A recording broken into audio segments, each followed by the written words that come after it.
اللہ جل شانہ کا جو نظام ہے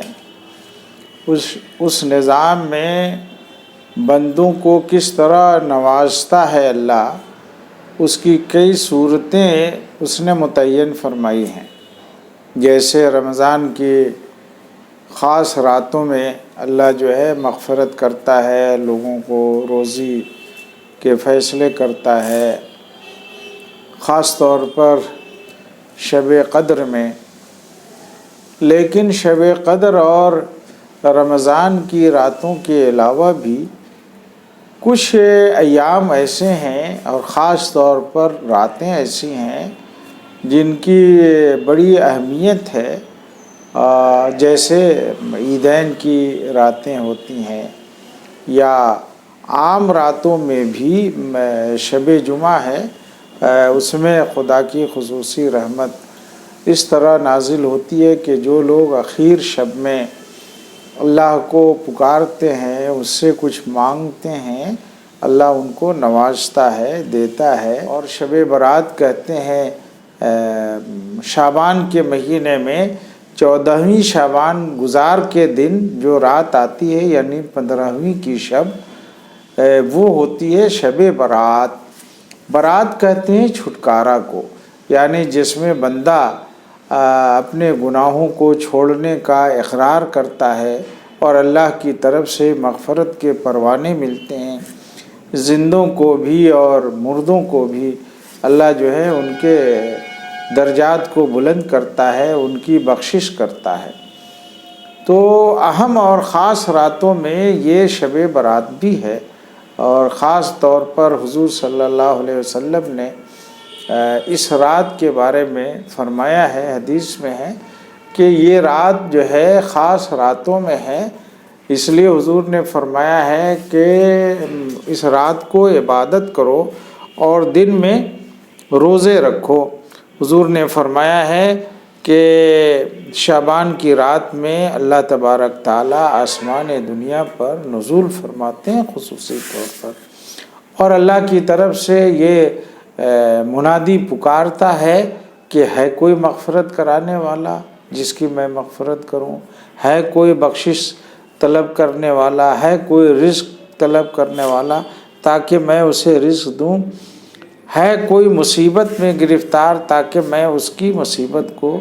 دور کروں۔ اس طرح اللہ جو ہے مختلف چیزوں کا خاص طور پر نام لے کر مغفرت کے لیے اور رزق کے لیے اللہ کے بندوں کو فرشتے پکارتے ہیں اللہ کی طرف سے۔ اس لیے آج کی رات خاص طور پر دعا کا اہتمام کرنا چاہیے، اور دعا صرف یہ نہیں کہ اول شب میں آدمی کرے،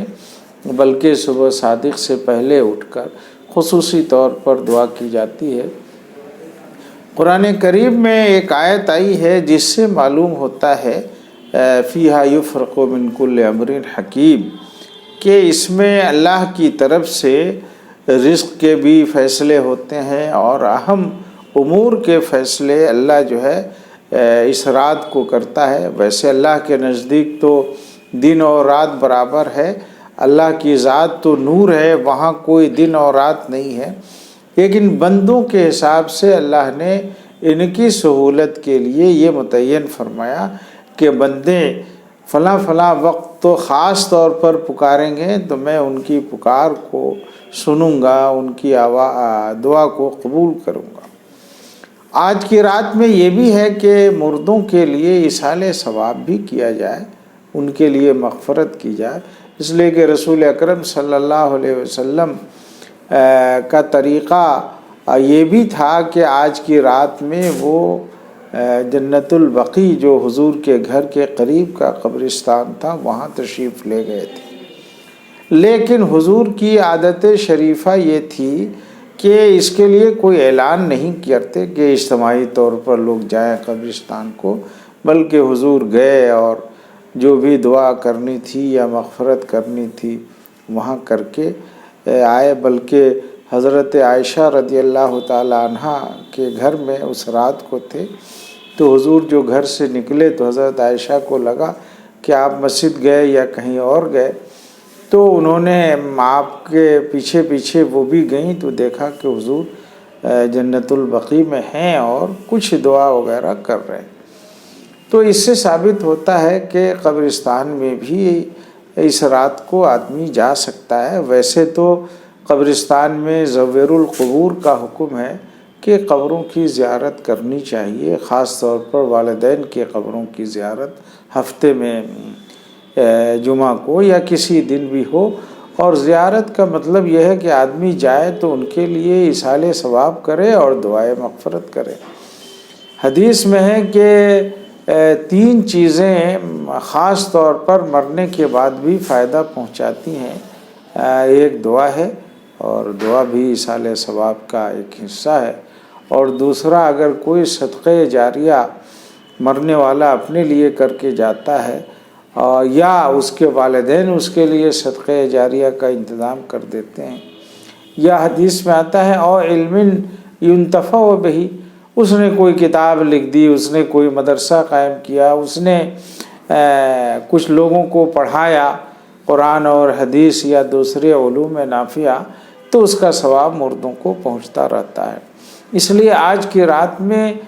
امن کی، عافیت کی، رزق میں وسعت کی، مغفرت کی دعا خاص طور پر اپنے لیے اور سارے ہی انسانوں کے لیے کرنی چاہیے۔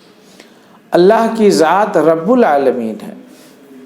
صرف وہ یہ نہیں ہے کہ مسلمانوں کا رب ہے یا انسانوں کا رب ہے، بلکہ ساری کائنات کا رب ہے۔ اس لیے ہمیں بھی دعا جو ہے اس سے سارے انسانوں کے لیے اور ساری کائنات کے لیے مانگنی چاہیے۔ اور جب ہم اہدنا الصراط المستقیم کہتے ہیں تو اس میں ہماری نیت ہونی چاہیے کہ اللہ ہمیں بھی ہدایت عطا فرما اور سارے انسانوں کو ہدایت فرما صراط مستقیم کی۔ اور آج کی رات میں جب بھی نماز پڑھی جائے تو اس میں استحضار ہو کہ ہم اللہ کے آگے کھڑے ہیں، اللہ کے سامنے کھڑے ہیں، چاہے دعائے قنوت پڑھیں، اس میں تسبیح پڑھیں، اس میں سورہ فاتحہ یا نماز کی صورتوں کو پڑھیں، اس میں تو سجدے میں جائیں تو یہ محسوس کریں کہ ہم اللہ کے آگے جھک رہے ہیں، اللہ کے آگے سجدہ کر رہے ہیں۔ تو آج کی رات میں اگر استحضار ہوگا تو اس کا فائدہ باقی دنوں میں بھی ہوگا، اس لیے آج کی رات خصوصیت سے اس کا اہتمام کیا جاتا ہے۔ اس لیے ہماری اپیل ہوگی تمام ہی افراد سے کہ آج کی رات لہو لعب میں نہیں گزاریں۔ بچے کہیں کہیں پٹاخہ جو ہے چھوڑتے ہیں یا اس طرح، تو ان کو اس سے پہلے ہی سے روکیں بچوں کو، اس لیے کہ پٹاخہ وہ چھوڑیں گے تو گھر کے لوگوں کا ذہن جو ہے ڈسٹرب ہوگا اور اللہ کی طرف جو متوجہ ہونے کی رات ہے اس میں کمی آئے گی۔ اس لیے آج کی رات جو ہے گھریلو کاموں کو بھی کم کر دیں، جو کام بھی کرنا ہے وہ دن میں کر لیں، اور رات کو مغرب سے لے کر صبح صادق تک خاص طور پر دعا اور عبادت کے لیے خاص رکھیں۔ اور دوسرے دن یعنی کل ہو کر نفل روزہ بھی ہے، اور اس روزے کی بھی اہمیت ہے۔ حضور صلی اللہ علیہ وسلم نے جو فرمایا ہے اس میں آج کی رات میں دعا مغفرت کی اور دوسرے دن روزہ رکھنے کی، یہ نفل روزہ ہے، اس لیے چاہیے کہ لوگ اس میں روزہ بھی رکھیں۔ تو یہ ہے شب برات۔ تو اپنے لیے، سارے دوست احباب کے لیے، جو اعزاء و اقارب دنیا سے گزر گئے ہیں ان کے لیے گھروں میں بیٹھ کر قرآن کی تلاوت کا اہتمام ہونا چاہیے۔ آج کی رات میں کوئی گھر ایسا خام نہ رہے جس میں دعا نہ ہو، قرآن کی تلاوت کا اہتمام نہ ہو، نمازوں کا اہتمام نہ ہو، اس کی خصوصی طور پر کرنی چاہیے۔ اور اگر کوئی سائل آج کے دن یا کل کے دن مل جائے تو اس کو صدقہ بھی کرنا چاہیے کہ آج کے صدقے اور دنوں کو اگر اللہ قبول فرما لے گا تو اس کی بڑی اہمیت ہوگی۔ تو یہ بنیادی چیزیں ہیں جس کی بڑی مغفرت ہے، مغفرت کی یہ رات ہے، اور شب قدر اور عیدین کی راتوں کے بعد اس رات کی بڑی اہمیت ہے۔